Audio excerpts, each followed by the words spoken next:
कल कौन टॉपिक पढ़े थे?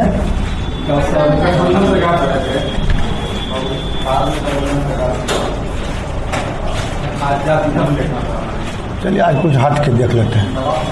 छोटा छोटा बहुत देखे हैं, वो आज बीच का पढ़ लेते हैं।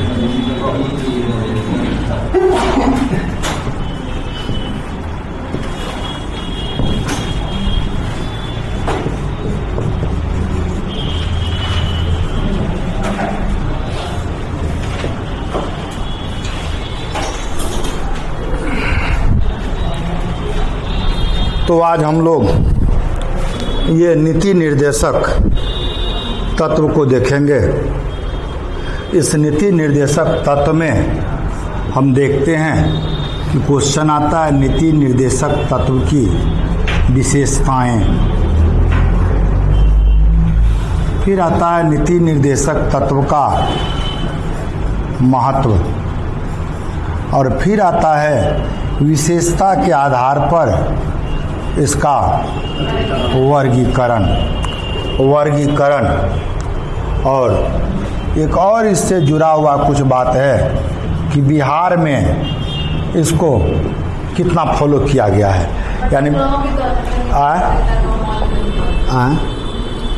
अंतर।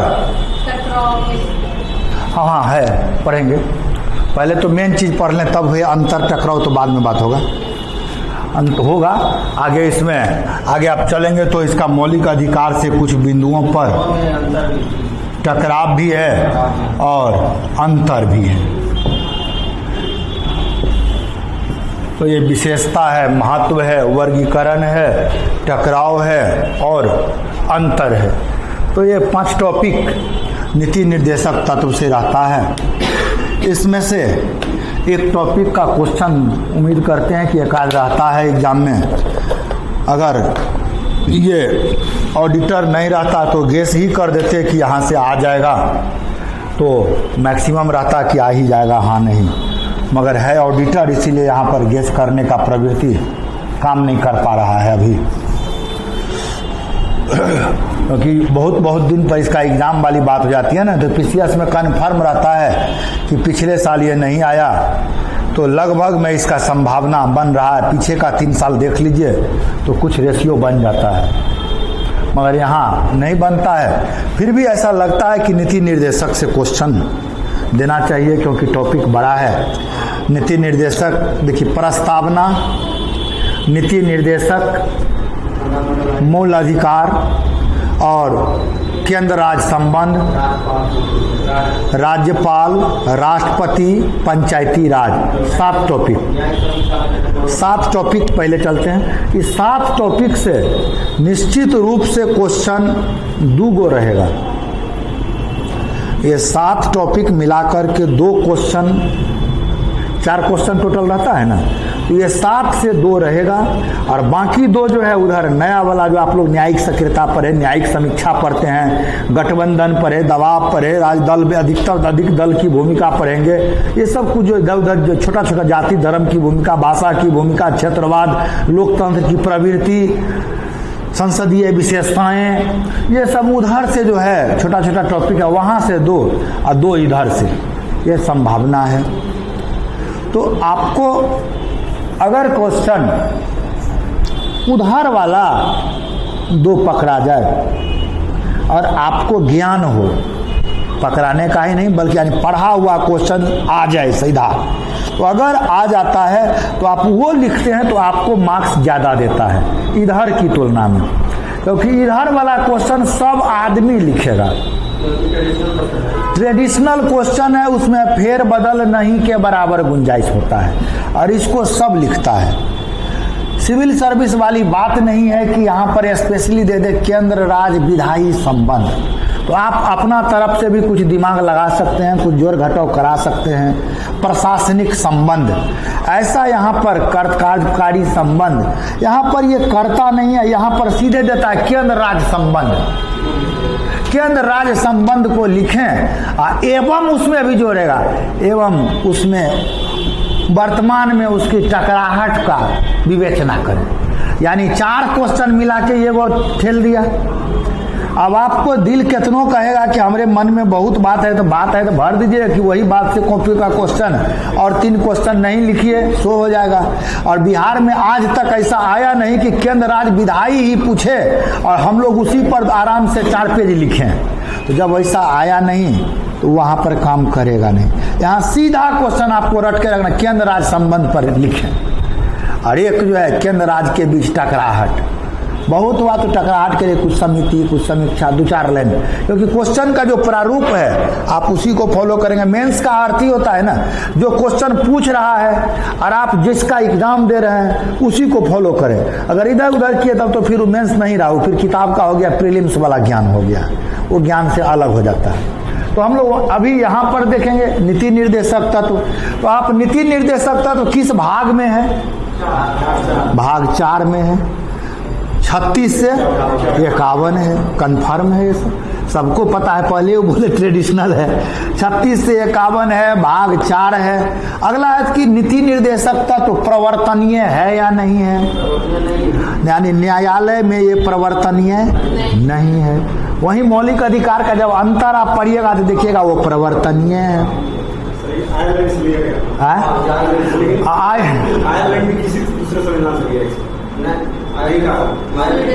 स्वीडन से लेकिन स्वीडन से आयरलैंड लिया और हम लोग आयरलैंड को फॉलो किए हैं, ठीक है। उसके बाद कहते हैं कि नीति निर्देशक तत्व में वह बातें दी गई है जिसे लागू करने के लिए दबाव राज्य या केंद्र पर नहीं बनाया जा सकता है, लेकिन उन बातों को लागू करना, उन नीतियों को लागू करना राज्य सरकार और केंद्र सरकार का परम कर्तव्य बनता है। क्यों?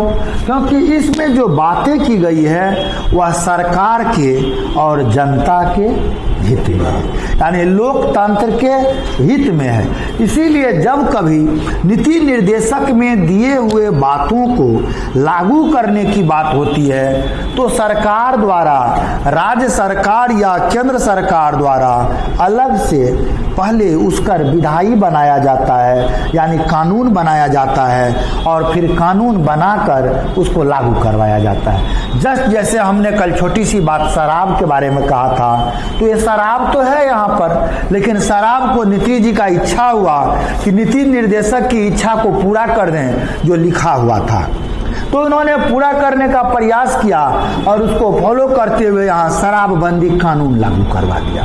और अभी हमारे यहाँ है कि शराबबंदी कानून है, पीना है तो पीजिए, लेकिन कानून नहीं है पीने का। आप अगर एक अच्छे नागरिक हैं, स्वस्थ लोकतंत्र के नागरिक हैं तो फॉलो कीजिए, नहीं पीजिए, थोड़ा सा बॉर्डर टप जाइए तब पीजिए। तो ये है प्रवर्तनीय।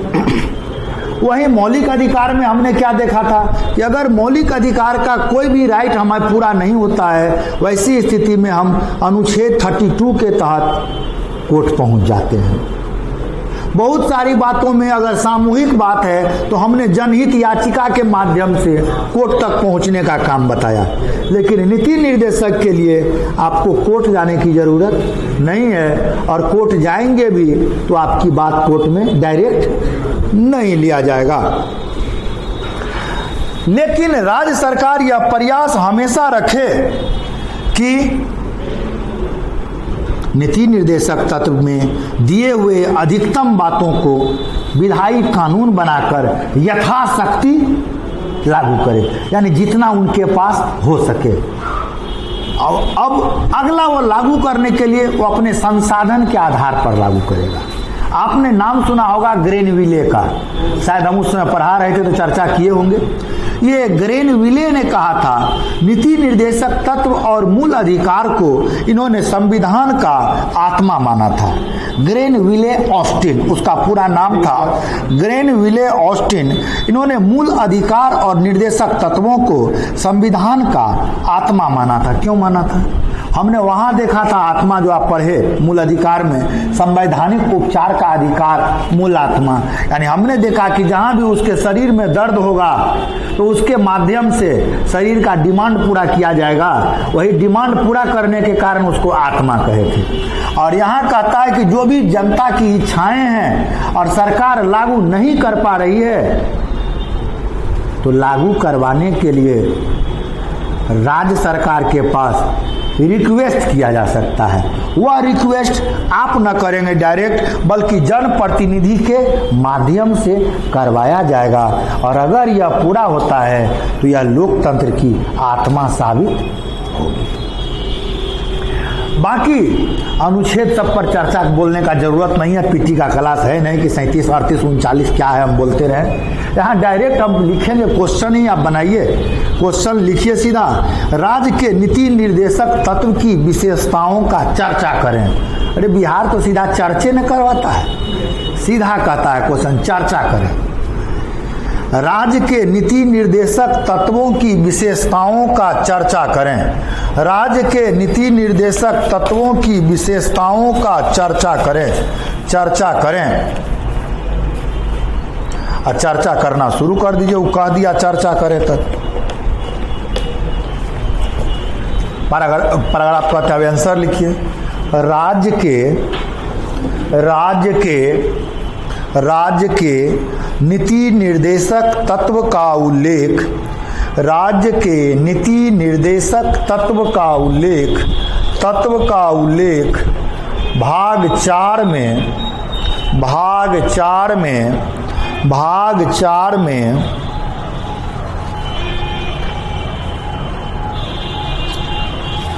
अनुच्छेद 36 से 51 में, अनुच्छेद 36 से 51 में किया गया है।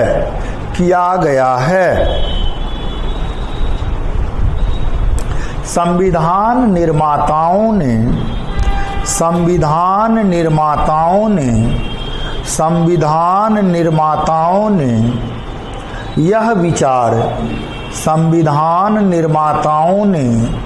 यह विचार आयरलैंड से लिया है।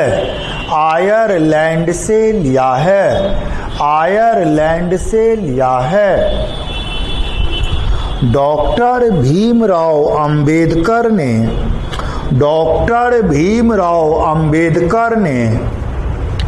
इन निदेशक तत्वों को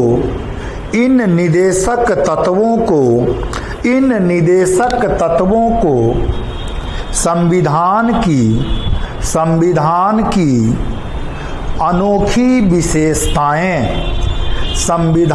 की अनोखी विशेषताएं कहा है। पूर्णविराम। ग्रेनविले ऑस्टिन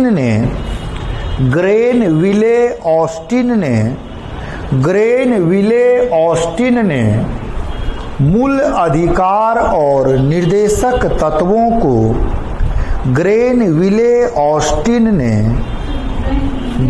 लिख देते हैं, दिक्कत नहीं होगा। 1 मिनट। ग्रेनविले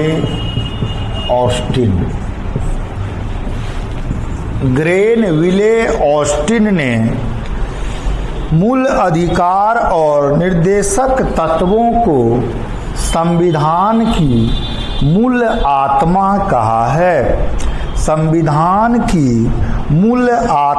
कहा है। पूर्णविराम। भाग 4 के अलावा अन्य भागों में भी कुछ निर्देशक तत्वों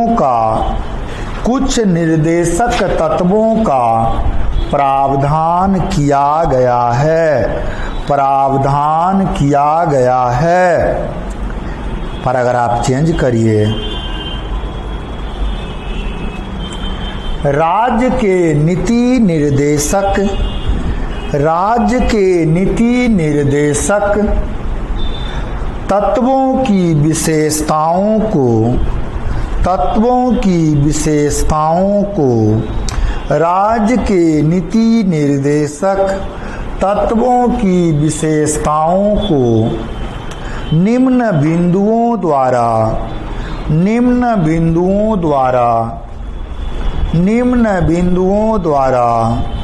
प्रस्तुत किया जा सकता है। निम्न बिंदुओं द्वारा प्रस्तुत किया जा सकता है।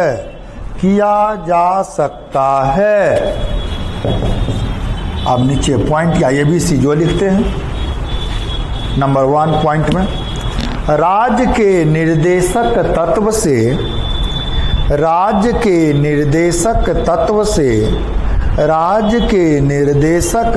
से यह स्पष्ट होता है कि नीतियों एवं कानूनों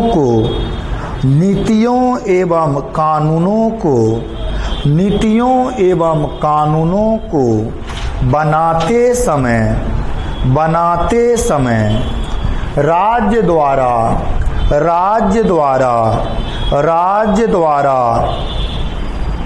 इन निर्देशक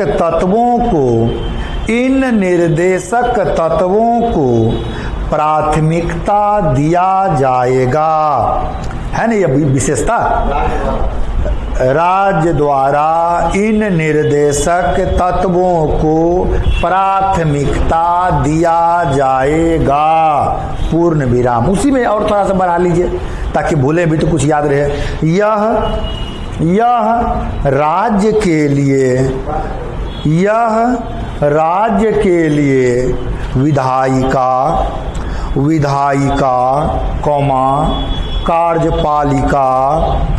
कार्यपालिका और प्रशासनिक मामलों में संवैधानिक निर्देश या सिफारिश कर सकता है।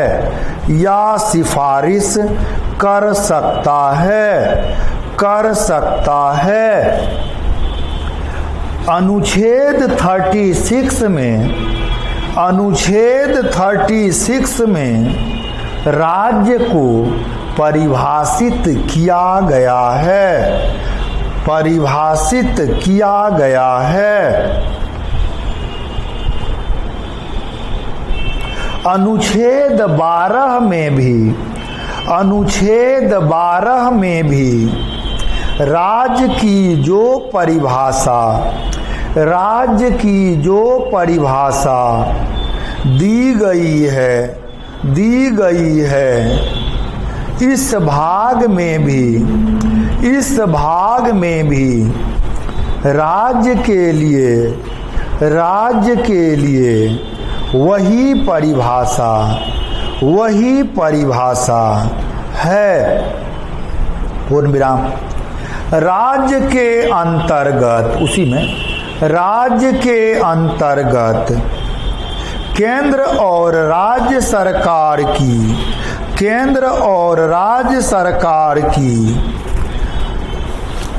विधायिका और कार्यपालिका,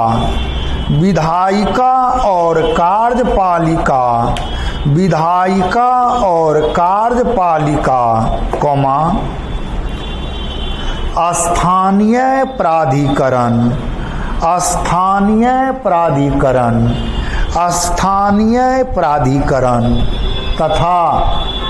तथा अन्य सभी लोक कार्यक्रम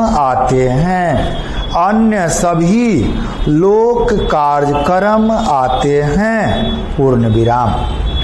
तो थोड़ा सा पॉइंट को हम विस्तार कर दिए, नहीं तो प्रारंभ का जो 4 लाइन था वही मेरा निर्देश देता है वहाँ तक कि इसका काम है निर्देश देना, उसको फॉलो करे। थोड़ा सा बढ़ाने का प्रयास किए, 36-32 जोड़ करके राज का कुछ उसमें दे दिए। तो ये आपको मसाला तब काम करेगा जब हॉल में आपके पास समय है और नहीं है, वहाँ पर डिपेंड करेगा। समय है आपके पास तो थोड़ा सा बित्ता बढ़ाइए, समय नहीं है तो बित्ता घटाइए।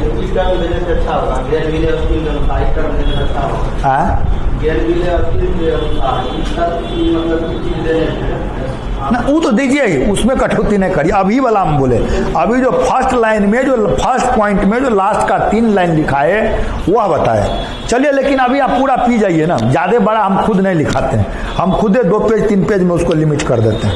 नेक्स्ट पॉइंट, निर्देशक तत्व। निर्देशक तत्व भारत शासन अधिनियम 1935 में, निर्देशक तत्व भारत शासन अधिनियम 1935 में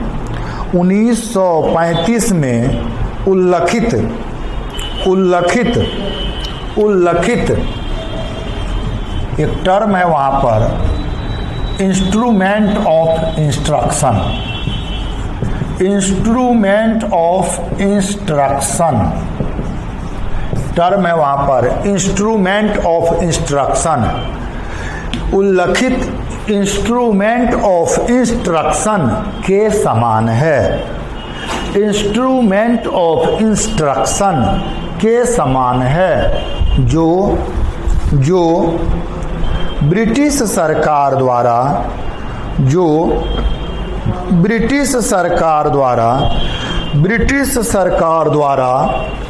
भारत के गवर्नर जनरल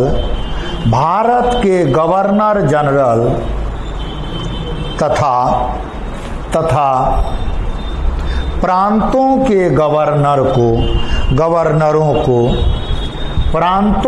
गवर्नरों को जारी किए जाते थे। यानी कहने का अर्थ है कि ये जो नीति निर्देशक तत्व है, ऐसा नहीं है कि आज़ादी के बाद ही भारत में आया है, इससे पहले भी था, लेकिन इससे पहले इसका नाम इंस्ट्रूमेंट ऑफ इंस्ट्रक्शन था। नेक्स्ट पॉइंट, आधुनिक लोकतांत्रिक राज्य में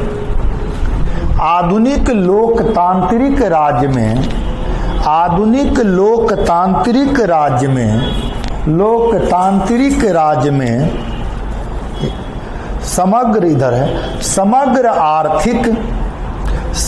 आर्थिक राजनैतिक और सामाजिक कार्यक्रम के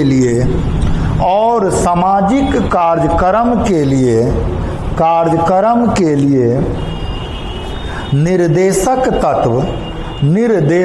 तत्व महत्वपूर्ण है। पूर्ण विराम। इसका उद्देश्य संविधान की प्रस्तावना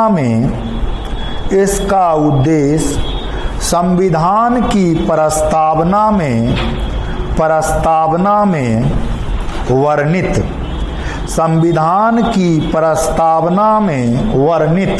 न्याय स्वतंत्रता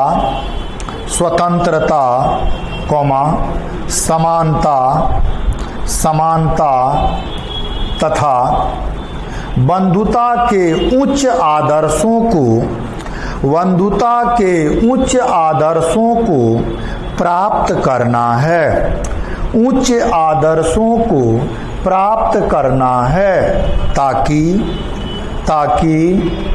भारत एक लोक कल्याणकारी राज्य बन सके।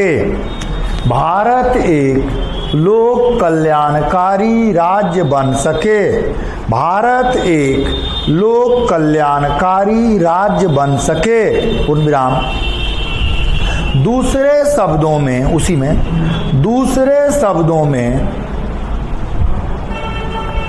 आर्थिक एवं सामाजिक लोकतंत्र की स्थापना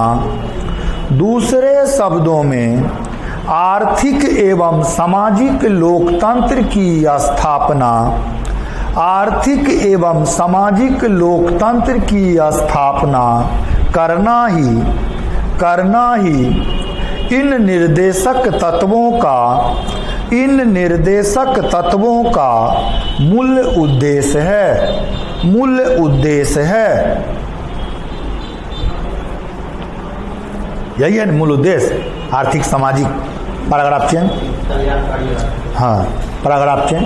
नीति निर्देशक तत्वों की प्रकृति, नीति निर्देशक, नेक्स्ट पॉइंट है नीति निर्देशक तत्वों, क्वेश्चन नहीं है, उसी में लिखा है, विशेषता है, विशेषता चल रहा है ना क्वेश्चन आपका, पॉइंट दर पॉइंट दे रहे हैं ना, उसी का अगला पॉइंट है। नीति निर्देशक तत्वों की प्रकृति गैर न्यायोचित है, जो अभी बताए गैर प्रवर्तनीय, गैर न्यायोचित है अर्थात हाँ बिल्कुल धीरे। नीति निर्देशक तत्वों की प्रकृति गैर न्यायोचित है अर्थात इसे मूल अधिकार की भांति न्यायपालिका के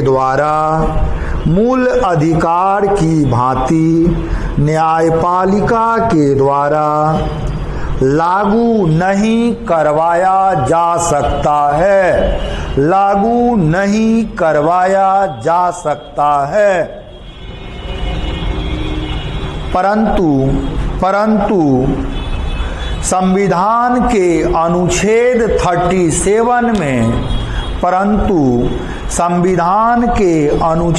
37 में यह कहा गया है कि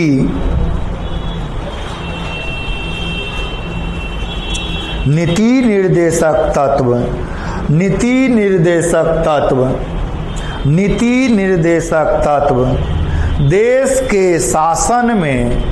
देश के शासन में मूलभूत है, यानी दिया हुआ है, जुड़ा हुआ है, निहित है, मूलभूत है और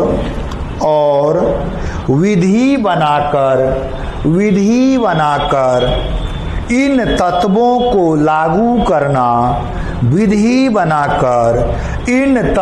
को लागू करना राज्य का कर्तव्य होगा।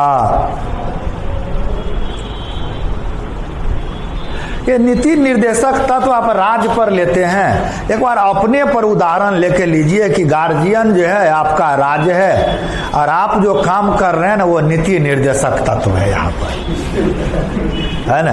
आपको पढ़ने के लिए जबरदस्ती बाध्य नहीं किया जा सकता है। बहुत होगा तो बैठ जाएगा सामने में पढ़ो, तो आप कॉपी खोल दीजिएगा, सोचिएगा गांधी मैदान के बारे में, फिर थोड़ा देर बाद एगो पन्ना पलट दीजिएगा, लगेगा जबरदस्त पढ़ रहे हैं।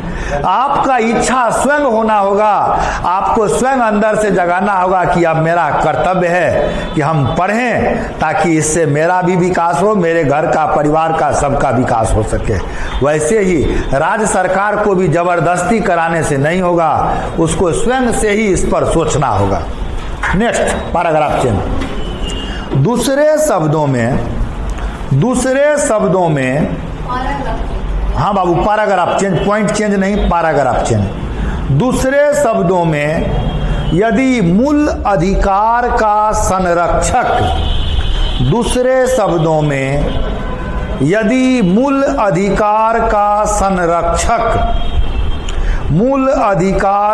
संरक्षक न्यायपालिका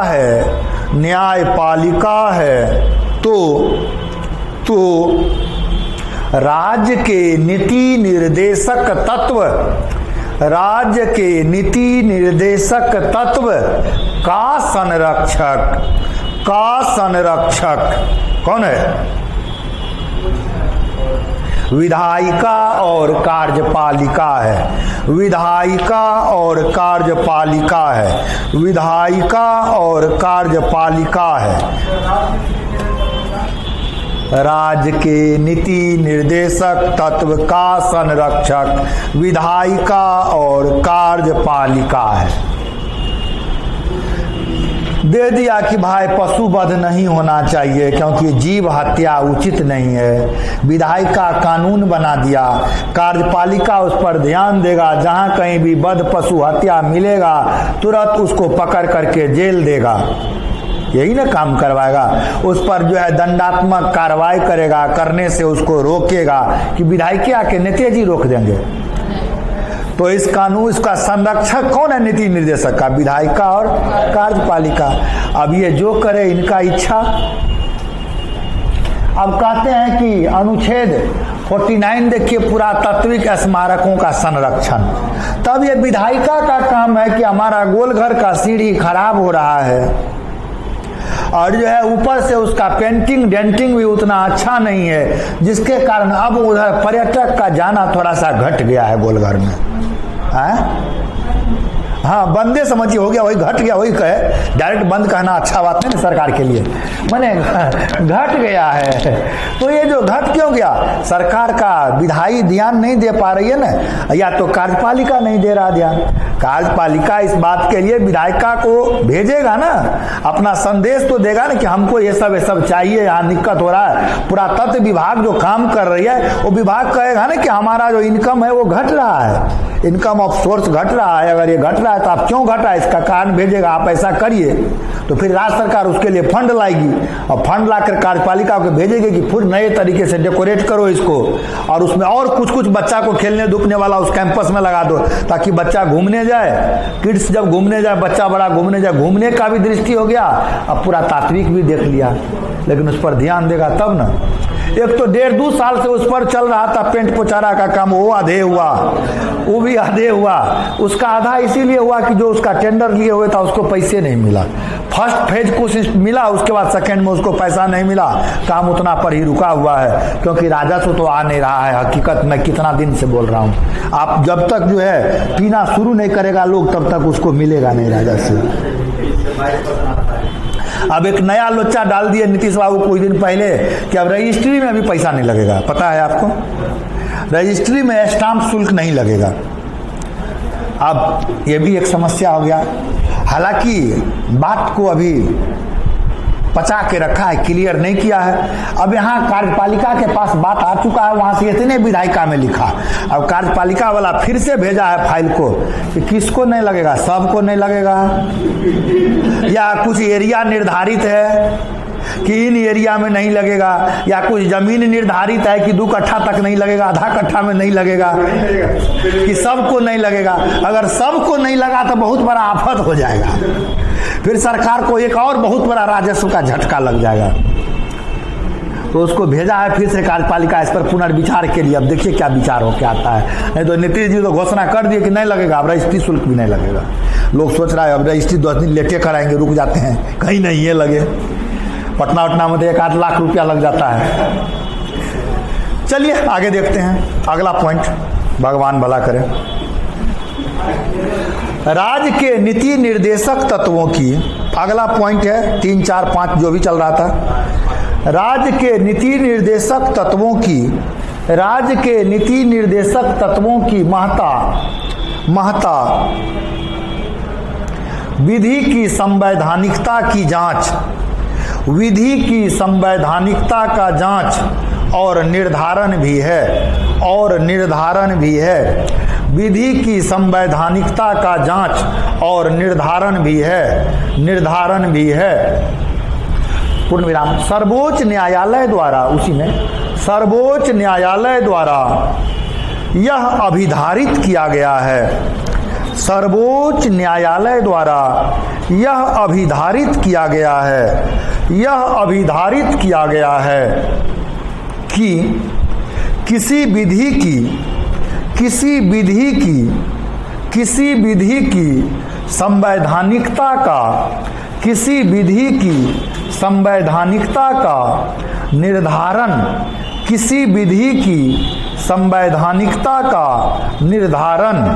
निर्धारण करते समय यदि न्यायालय किसी विधि की संवैधानिकता का निर्धारण करते समय यदि न्यायालय यह पाए की प्रश्नगत विधि निर्देशक तत्व को प्रभावी करना चाहती है।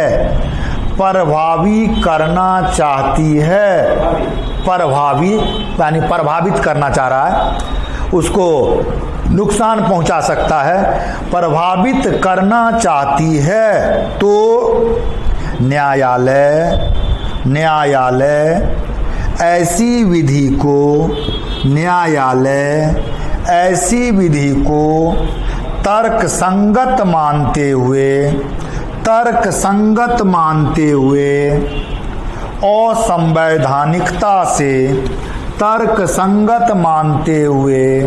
असंवैधानिकता से उसे बचा सकता